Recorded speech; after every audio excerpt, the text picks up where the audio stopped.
Boys and girls, today is an awesome day because we get to start literature circles.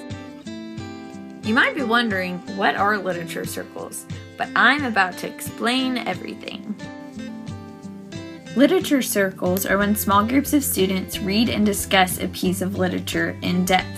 For you guys, we'll be giving you abridged versions, which means that they're shortened from the original form of the story. These circles are neat because you guys have the opportunity to have group discussions that are guided completely by you in response to what you've read. You get to facilitate discussion and to talk about things that matter to you all. Literature circles help us to engage in critical thinking as we read, discuss, and respond to books. Sometimes we read through a book without actually thinking about what it's saying, so this will help with that. As you sit here and hear about these literature circles, you're probably asking yourself, but how do they work?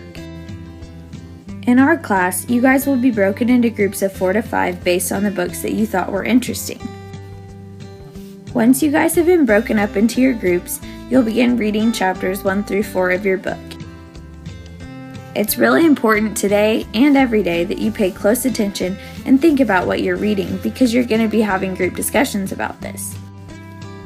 One really important thing to remember is that you should always come prepared. You must have 3 discussion questions prepared at the beginning of class every day.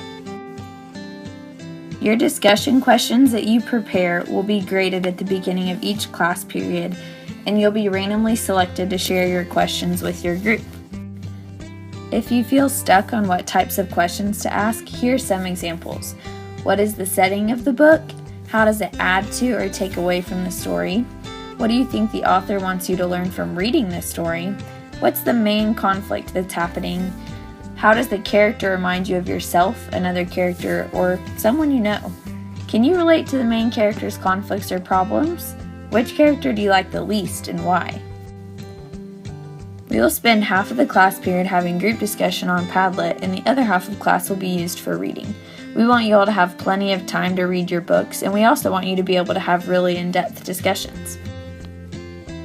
Once we have finished reading your books and completing your assignments, you guys will have a final video summary where you'll explain what happened in the story, some of your favorite parts, and the discussions that you had with your group. It's important for us to remember that this is a team effort. That's why you guys need to come prepared for class every day, because you don't want to let your team down. Plus, you'll receive 2 grades for this assignment. The most important thing to remember is to have fun. Now let's get started.